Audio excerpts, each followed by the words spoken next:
Today's question of the day: what the are these drumsticks? Weird, wonderful, and why you may want to use them. Find out today on Eric F. Drums. Let's go.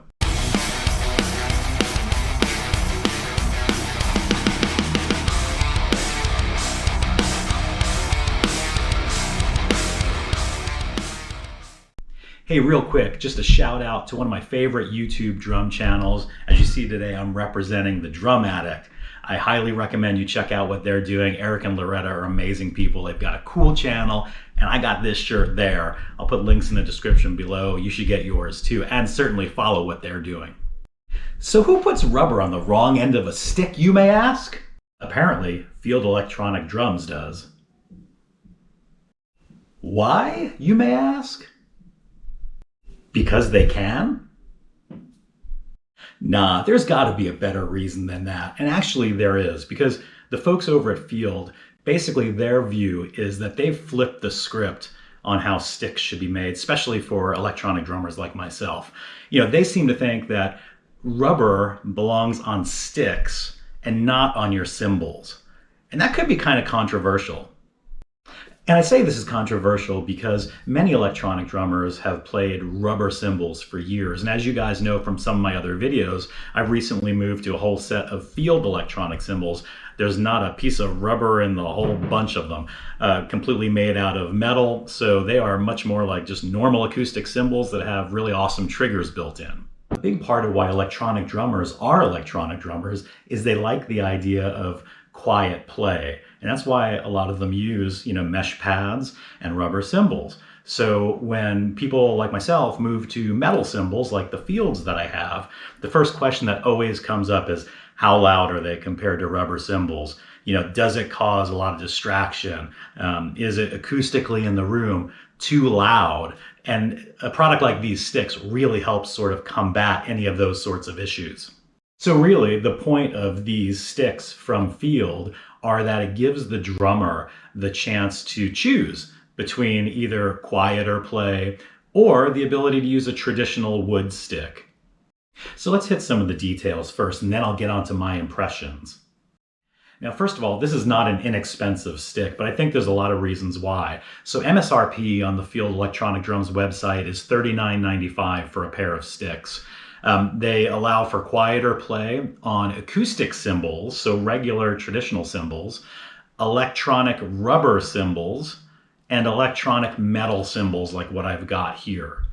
They're also balanced wood sticks with a really heavy-duty silicone rubber tip and a sleeve along sort of half of the stick. Now, the thing I notice is they're built a lot like Field cymbals are built. And what I mean by that is they seem over-engineered, built to sort of the highest tolerances, and the quality control clearly is just another level kind of stuff. They've also got a really cool wood-burned Field logo, which I'll show right here. And the size is they are a 5A size stick. Now, for me, that's a different stick than I'm used to playing with. I honestly often play with 7s.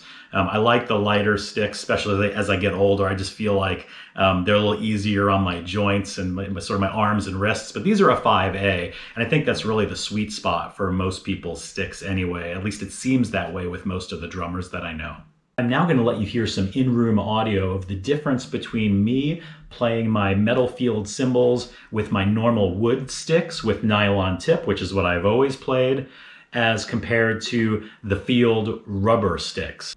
So as I've explained to other people when I got my Field electronic cymbals, the sound is not necessarily really just that it's louder than a rubber cymbal. It's really a completely different tone, a different pitch. It's more of like a whacking sound versus a thud sound.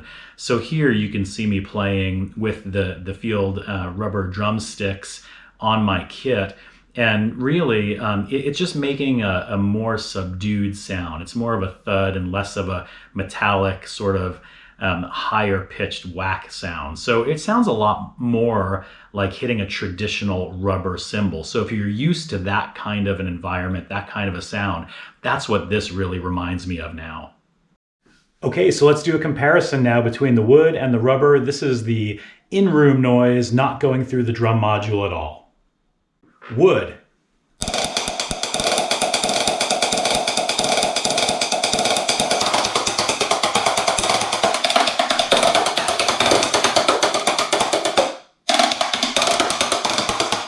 Rubber.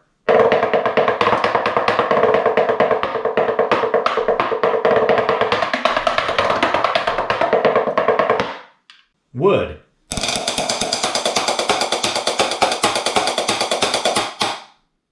Rubber.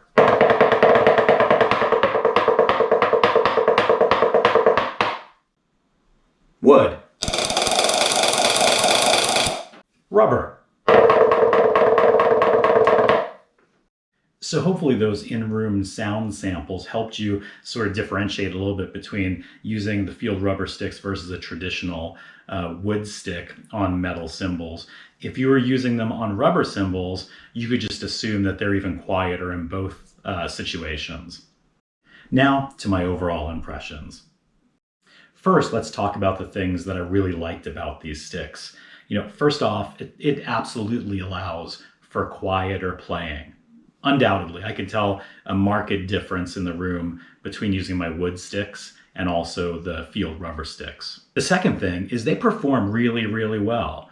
They've got good response, they feel really good in the hand, and they're super high quality. Like I said, I don't think that it would be very easy to break a pair of these sticks, to be totally honest.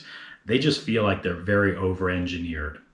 The next thing I really like, it's just a really nice looking stick. It's got the cool field logo burned into the stick, and the silicone that they use, the silicone rubber sleeve and the tip is really strong material, you can tell. I've been using them for a week and beating the heck out of my kit with them, including on these metal cymbals, and there's not a mark on them. Probably the best thing I like about these sticks, and I didn't see it mentioned anywhere on the Field website, but it's a benefit that I accidentally found by them. It's kind of like having your own practice pad wherever you go. I was using these drumsticks on our granite kitchen countertop. I was using them on the floor. I was using them on a wood table. You could use them on the wall. You could use them on your dog. Maybe not your dog. I wouldn't do your dog, but you get the point. Because they've got the silicone shaft and tip and they're super responsive, it's kind of like having a practice pad everywhere you go just by carrying these sticks with you. I really like that about these. Now, just for the few things that I'm not as crazy about. First off, probably the price, right? They're $39.95. I get that you pay for quality, so there's always that. But I'm kind of like a $10 or less stick guy. But then this is really different, right? It's a different product entirely. So I get the ability to charge a premium for that. The next thing that I'm not super crazy about is really just a personal preference. They're 5A sticks, which is normal for most drummers, but I always use like 7s, right? So to me, they just felt heavy. Now, after using them for a week, I totally got used to it, but I'm used to using a much thinner, lighter stick just to be able to keep speed and not to get as tired in my arms and wrists and whatnot. So for me, it's just the wrong size stick for me personally. And then the last thing that I would just consider is they're kind of like rubber cymbals, right? In the sense that after you use them for a while, you just have to wipe them down if you want them to look like new again. Not a big deal, just wanted to call that out. So to wrap this all up, I guess at the end of the day, it solves a problem that a lot of drummers have. So that's a great thing. I certainly appreciate any manufacturer that's trying to actually find problems in the marketplace or gaps in the marketplace and fill those with a unique product. For me, the one thing I would ask, I would love if they could make, like a 7 stick, something a little bit thinner and lighter. That would be sort of the sweet spot for me. I hope you dug this video. Hope it was useful. If so, please subscribe to the channel. Certainly appreciate the support. We'll see you next time.